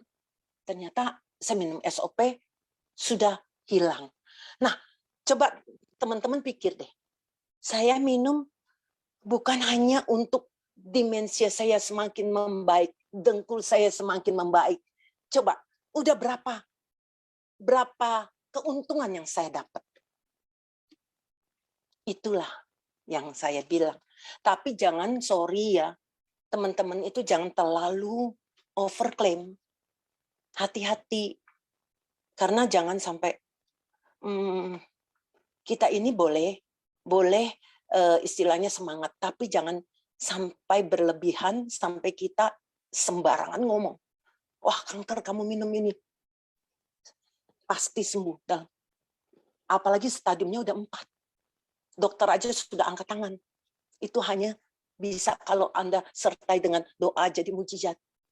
Jadi sembuh. Kankernya hilang. Kalau untuk saya, sorry, saya ini dokter harus lebih realistis ya melihat. Nggak bisa sembarangan asal-asalan ngomong. Ini yang saya, jujur saya takut. Bahkan kalau saya lihat banyak istilahnya testimoni yang buat saya kayaknya sedikit sesuatu yang nggak masuk akal saya. Kadang-kadang saya jujur, saya juga agak segen ya untuk share. Karena kalau saya yang share lebih celaka lagi. Karena saya dokter, wah ini dokter overclaim. Kadang-kadang saya juga jujur agak takut di situ. Agak nggak enak. Jadi kadang-kadang saya juga agak berpikir. Jadi maka kenapa saya bilang, teman-teman boleh semangat. Tapi juga jangan lebay. Jangan overclaim. Sampai orang akhirnya nggak percaya. Malah akhirnya orang sangat tidak percaya. Kenapa tidak percaya? Karena itulah terlalu overclaim yang tidak pada tempatnya. Seperti itu. Ya, oke. Oke, Dok. Boleh diceritakan, dokter ini kan makannya konsumsi udah 2 tahun lebih ya. Itu takarannya gimana tuh selama ini dari awal hingga sekarang? Kalau awal saya jujur aja cuma 1 SOP, 1 UTSU. Belakangan aja karena apa? Karena SUBA itu mengandung fruit flow. Nah, saya perlu fruit flow, kenapa? Karena saya hipertensi. Saya perlu fruit flow karena sarden peptide. Fruit flow untuk mencegah penggumpalan, sarden peptide-nya itu yang untuk. Jadi SUBA itu bisa punya paten selain membantu, walaupun sifat dia seperti aspirin, tapi teman-teman ingat ya, dia itu tidak sekuat aspirin. Jadi jangan seperti misalnya saya waktu awal itu kelihatan hiperagregasi trombosit. Jadi saya nggak bisa misalnya, oh ini SUBA ya, misalnya saya baru mau minumnya. Oh SUBA bisa istilahnya mencegah darah kental. Oke, kalau gitu setiap hari saya minum 1 SUBA, saya continue minum. Hati-hati ya. Kalau dia tidak cukup, karena saya lihat yang diterangkan Profesor Asim, sejak kita menelan SUBA itu, fruit flow ya, sorry, di sini Profesor Asim katakan fruit flow ya, itu 3 jam, itu kelihatan efek antiplateletnya. Tapi 18 jam kemudian dia sudah kembali ke normal. Nah, teman-teman harus ingat, jadi dia ada waktu hanya durasinya berapa jam, sekian jam, itu teman-teman jangan anggap ini bisa menjamin Anda tidak darahnya jadi nggak kental. Kekentalan itu pun sangat tergantung. Karena kalau kita periksa darah, itu ada yang namanya ADP1, ADP2, ADP5, ADP10. Itu berbeda-beda. Jadi kalau Anda itu terlalu kental sekali, mungkin bukan 1 SUBA, mungkin bisa 4 SUBA baru bisa membantu. Tapi malah saya jujur, saya nggak berani Anda langsung minum seperti itu, lebih baik di-combine dengan misalnya ada suplemen lain yang sifatnya untuk, karena saya minum itu. Saya tidak minum aspirin waktu saya mengalami yang namanya hiperagregasi, saya tidak minum yang namanya aspirin, Plavix gitu, saya nggak minum. Jadi saya minum dari nutrisi, suplemen. Dan ternyata itu yang membuat saya sampai hari ini, saya punya agregasi itu normal. Bahkan kalau saya minum lebihan dikit, saya pikir, ini gara-gara ini pernah sumbatan di otak saya, seperti begini-gini. Saya lebih cenderung ke arah hipo. Saya tambahin, memang betul jadi hipo lebih normal, bukan normal, tapi hipo ke arah normal sedikit. Tapi masih hipo. Nah, jadi itu yang saya alami pribadi. Jadi, tapi nggak bisa, karena kita harus tahu keadaan kita. Sama seperti misalnya orang hipertensi, orang darah tinggi. Nggak bisa loh, misalnya dia dikasih obat, dosis pertama yang kecil. Kemudian dinaikin, karena nggak mempan, dinaikin lagi. Nggak di situ terus, bisa dinaikin lagi. Nggak mempan, dinaikin lagi. Demikian juga dengan kolesterol. Jadi tidak dengan istilahnya dosis yang sekian pasti menjamin dia punya kolesterol normal. Tidak, itu sangat tergantung juga sampai seberapa keparahan atau beratnya atau kolesterolnya. Sama dengan SUBA. Nah, saya tekankan satu lagi mengenai kolesterol. Jangan mentang-mentang di UTSU itu mengandung yang namanya lactic acid bacteria. Yang saya baca di UTSU itu ternyata itulah salah satu faktor yang membuat, yang pengetahuan sekarang itu adalah membantu menurunkan kolesterol. Membantu menurunkan kolesterol. Terus jangan teman-teman berpikir gini nih, yang kolesterolnya udah tinggi apalagi. Kalau gitu saya minum UTSU aja, nggak usah minum obat kolesterol. Wah, ternyata kolesterolnya tinggi lagi. LDL-nya mungkin 100, misalnya kolesterolnya 250 atau 300. Dia minum 1 UTSU. Waduh, itu mah gawat. Itu bisa berbahaya. Ya. Jadi hati-hati. Ya, hati-hati sekali. Jangan berpikir hanya mendengar, oh ini salah satu bisa menurunkan kolesterol, tidak lagi artinya tidak memperhatikan takaran yang cukup. Terus stop obat. Itu yang tidak boleh sembarangan. Oke? Oke, share? Oke, Dok. Ada Dok, lagi? jadi boleh. Ada itu kalau beda orang demensia, gejala demensia dengan orang yang contohnya nggak perhatian. Ada kan dikirain ini gampang lupa, gampang nggak perhatian, itu saya kena gejala demensia. Itu apa bedanya, Dok? Bisa lebih detail? Jadi sebenarnya gini, sebetulnya ada orang yang acuh, nggak ada perhatian. Dia bukan demensia. Contohnya paling gampangnya, anak saya persis sebelum pandemi di bulan Maret, pertengahan Maret itu saya mulai tutup praktek. Diumumkan saya mulai tutup praktek. Sebelum itu, mungkin di awal Maret atau ini saya masih keluar. Itu saya nyetir mobil. Anak saya ini jalan. Anak saya 2 orang jalan. Dia jalan duluan. Dia jalan, ya udah. Saya pulangnya anak muda, mungkin kakinya lebih cepat ya. Dia jalan dulu lagi. Jalan dulu, saya pikir dia udah ngerti ke tempat parkiran. Saya tinggal ikutin. Ternyata saya lihat dia mengambil arah yang salah. Anak saya yakin belum pikun.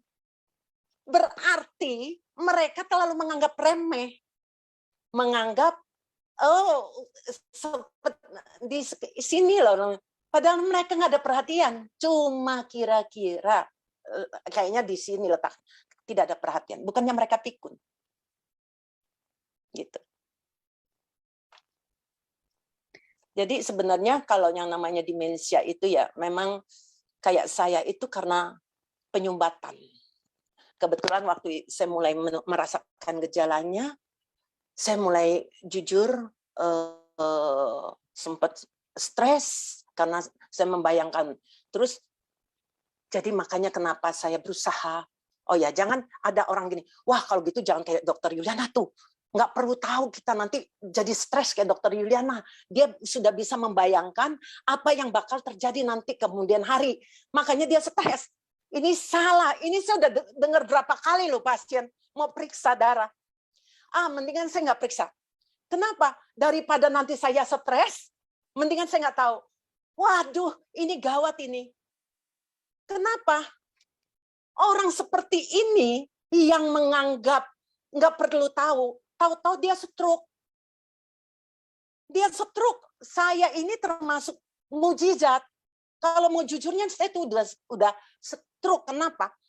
Saya tiap malam mau tidur, saya tiap malam tidur, kalau bangun pagi, ini semua tangan saya semutan. Udara dingin, AC kamar saya dingin. Itu tangan saya semutan. Kenapa? Itu karena menandakan peredaran darah saya di tepi, di perifer ini tidak jalan dengan benar. Maka semutan. Nah, kemudian vertigo itu pun salah satu. Karena jalan darah ke otak saya tidak lancar. Ada sumbatan. Itu tanda-tanda yang bisa mengarah ke stroke.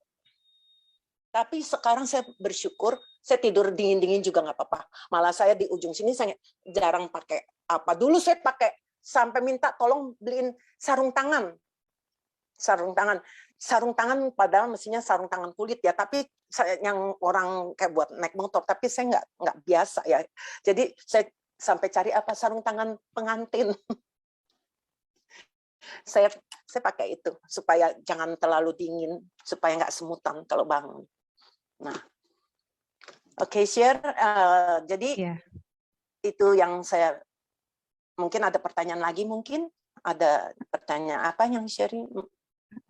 Itu kalau mengenai takaran ya, kan disarankan itu bagi orang yang sudah rutin konsumsi obat hipertensi, diabetes dan sebagainya. Menurut dokter itu takaran itu baiknya gimana tuh menurut dokter?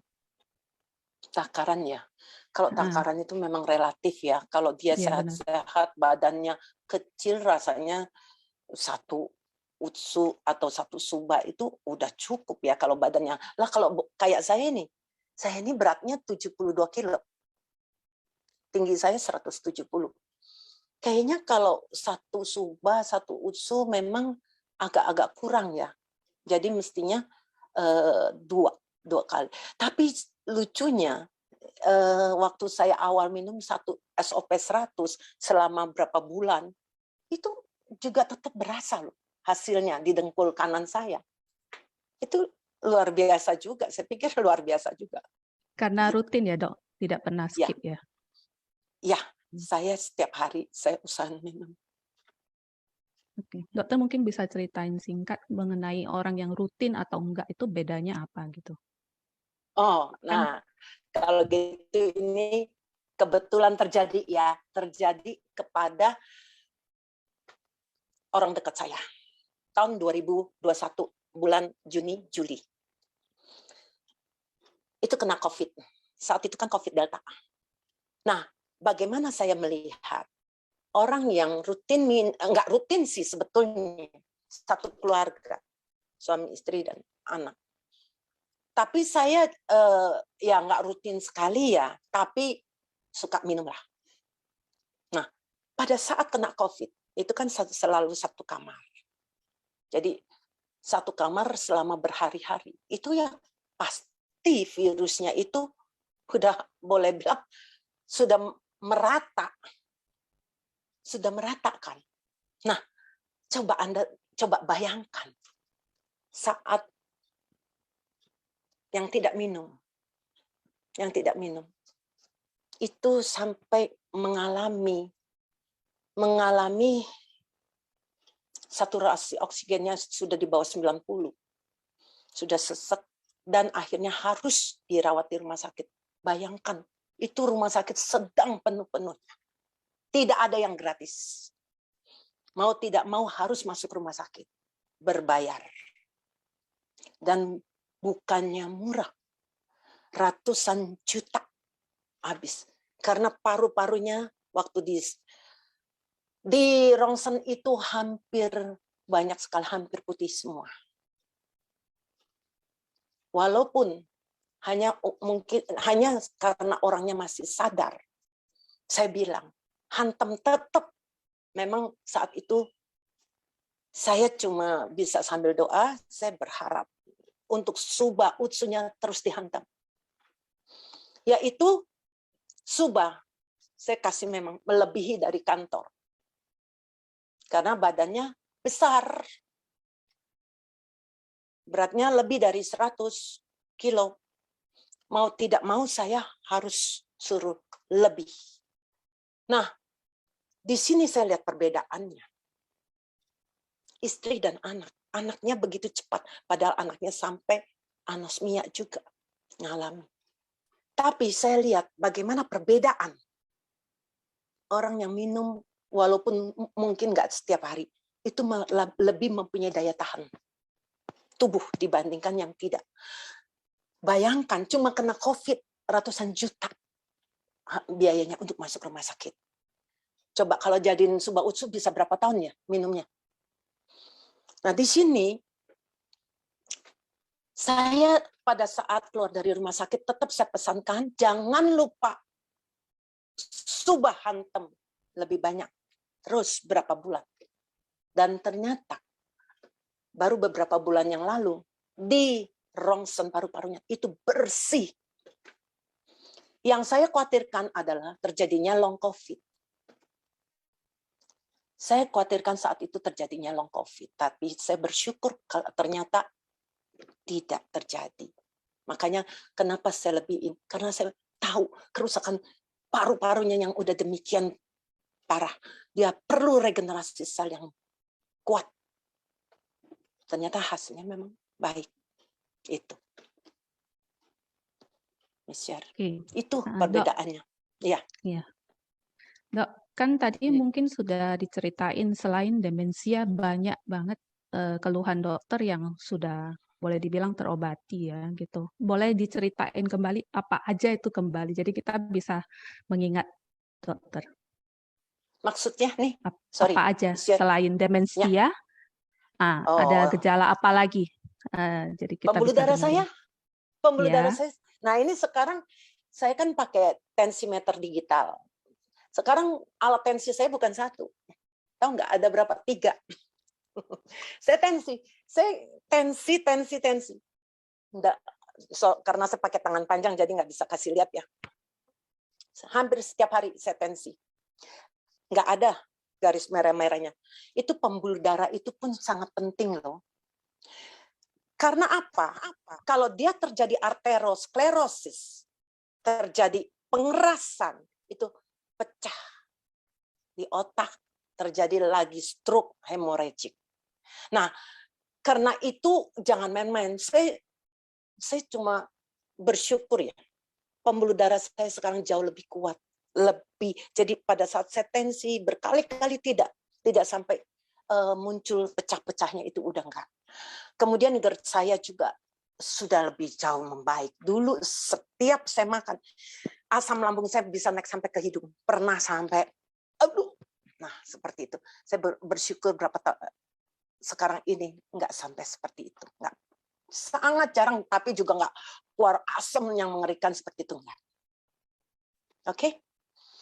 Oke. Dok,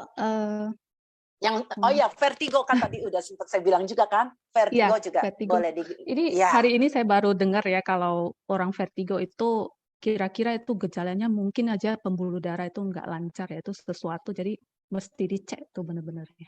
Vertigo banyak, penyebabnya banyak. Jadi salah satu kelainan keseimbangan juga. Saya punya, justru kalau saya masih kecil itu kelainan keseimbangan. Jadi waktu saya vertigo, saya nggak memperhatikan, saya nggak berpikir itu adanya sumbatan. Justru setelah mulai saya baru mengeh, oh ini ternyata vertigo saya. Karena setelah saya peredaran darah saya lancar, semua membaik, vertigo saya hilang. Nah, jadi saya di situ mengerti bahwa saya itu bukan karena kelainan keseimbangan saya yang kambuh, tapi adanya sumbatan.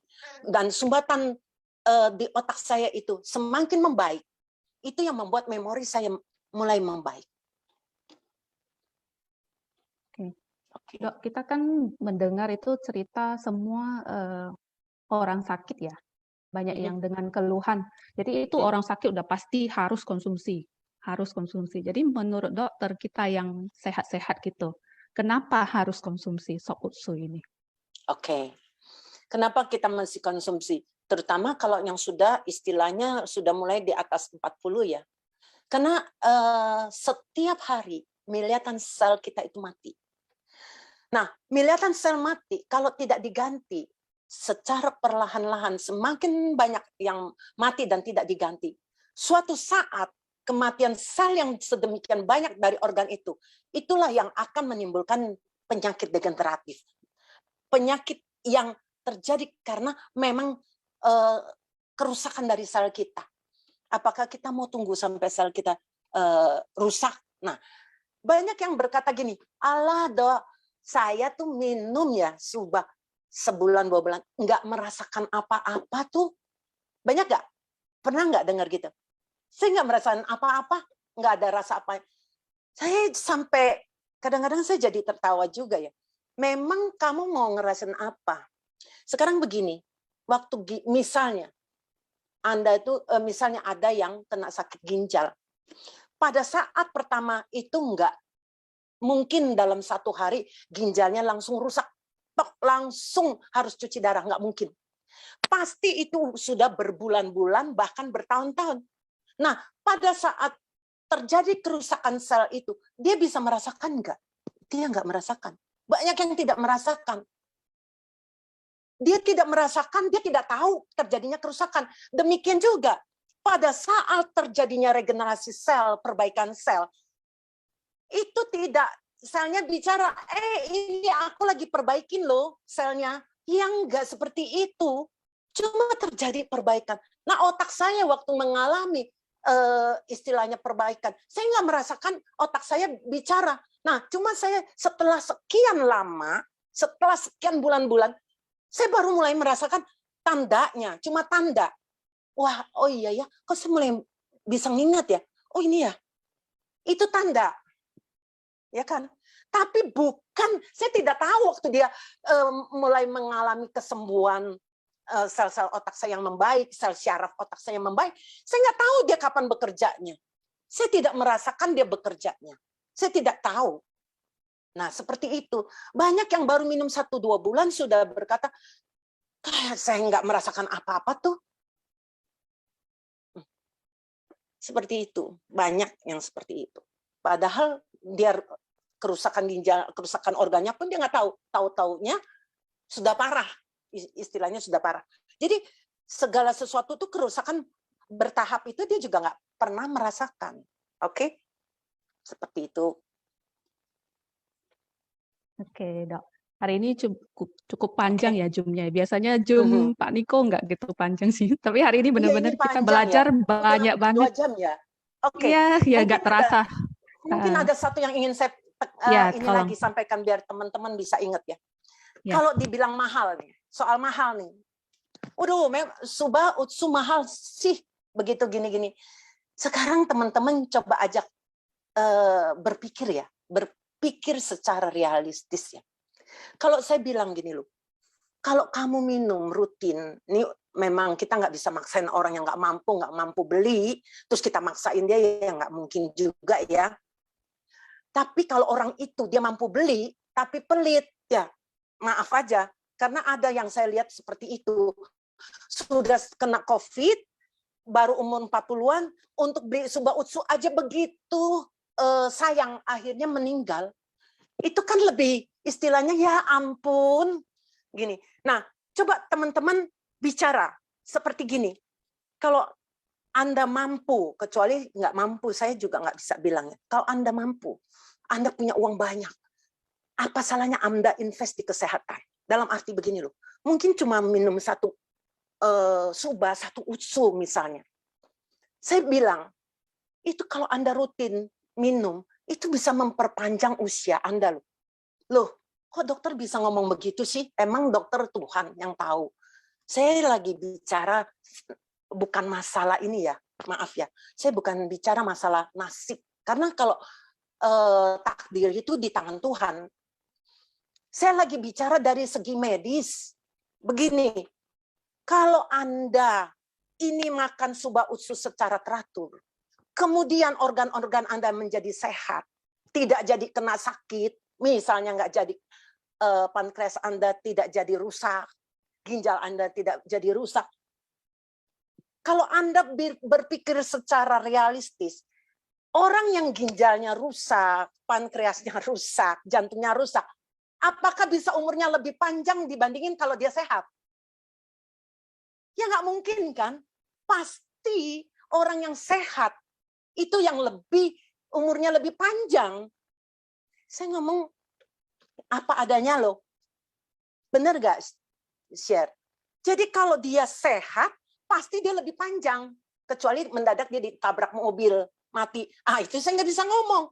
Tapi kalau dari segi medis, dibandingin kalau dia kena kencing manis berat, kena sakit jantung, kena sakit ginjal parah, ya pasti umurnya nggak mungkin sepanjang kalau dia sehat. Itu maksud saya. Padahal orang sampai berani mengeluarkan, misalnya kalau kena kanker, berapa M, asal bisa sembuh.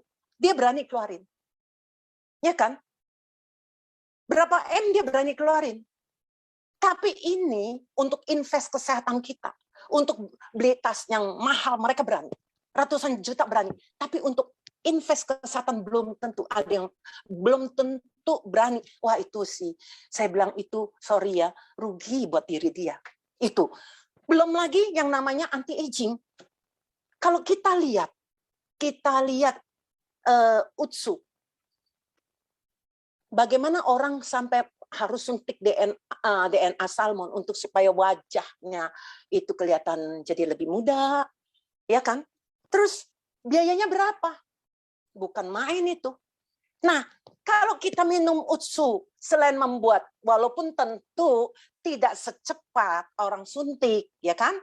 Tapi tentu ada perbaikan. Bagaimana dengan kulitnya, bagaimana dengan bukan hanya kulit, tapi imun dia jauh lebih baik, lebih tahan, supaya tahan terhadap penyakit, terhadap sel kanker, bagaimana NK sel dia semakin mampu membunuh, begitu ada sel kanker, dia langsung bisa membunuh, jadi belum terjadi kanker.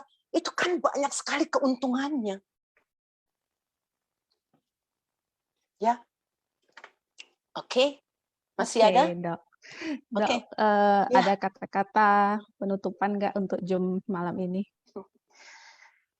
Gitu ya, kalau kata-kata saya cuma bilang, mungkin teman-teman bisa belajar di sini. Kita bersyukur di perusahaan AFC. Karena sampai hari ini jujur, ada perusahaan-perusahaan yang meniru-niru seperti AFC. Tapi kalau kita mau jujur, kita tentu harus melihat produknya itu bagaimana, quality controlnya gimana, ya kan? Itu nggak gampang untuk menghasilkan produk yang luar biasa, yang artinya begitu baik. Itu nggak gampang. Jadi, saya katakan, kita bisa di AFC, kita bersyukur. Bisa minum produknya, lebih bersyukur lagi. Jadi, kalau teman-teman bisa, silakan. Ya, paling enggak ada minum. Jangan tunggu, wah sakit. Apalagi kanker baru saya mau minum. Kemungkinan juga terlambat. Oke? Begitu ya. Oke, share. Oke, dokter, hari ini kita belajar banyak ya. Pun kita belajar itu cara-cara jawabin pertanyaan calon member juga, sebenarnya banyak banget di sini. Dan kita lebih belajar produk, lebih mengenal produk lebih dalam. Jadi hari ini luar biasa sekali sharing dokter kita. Jadi nggak ada overclaim, nggak ada yang ditambah-tambahin, nggak ada yang dikurangi. Benar-benar asli yang beliau alami sendiri. Jadi nggak ada overclaim di sini. Terus di sini kita maksudnya hari ini kalau bisa tuh seperti memberi harapan ya. Maksudnya bagi orang-orang sakit itu uang seberapa banyak pun di depan mata itu nggak ada gunanya. terus Betul, terang. kalau Itu sudah parah. benar. Iya, jadi mungkin ini setelah mendengar kita ada teman-teman atau keluarga atau mungkin Anda sendiri yang merasa pasrah atau udah males mencoba atau udah intinya udah putus asa ya, mungkin ini perlu dicoba. Suba Su ini kan organik. Jadi kalau dicoba pun nggak ada efeknya, nggak ada eh, nggak seperti obat kimia lah kalau jangka panjang itu merusak organ-organ tubuh. Jadi kalau kita bisa mencoba dan rupanya sembuh atau baikan, nah itu kenapa enggak kita coba. Dan teman-teman jangan lupa untuk rutin konsumsi ya, seperti yang dokter bilang tadi. Segalanya tuh boleh hemat ya dok ya. Kesehatan tuh nggak boleh ya Yes, paling nggak beli seharusnya tas, nggak gitu. boleh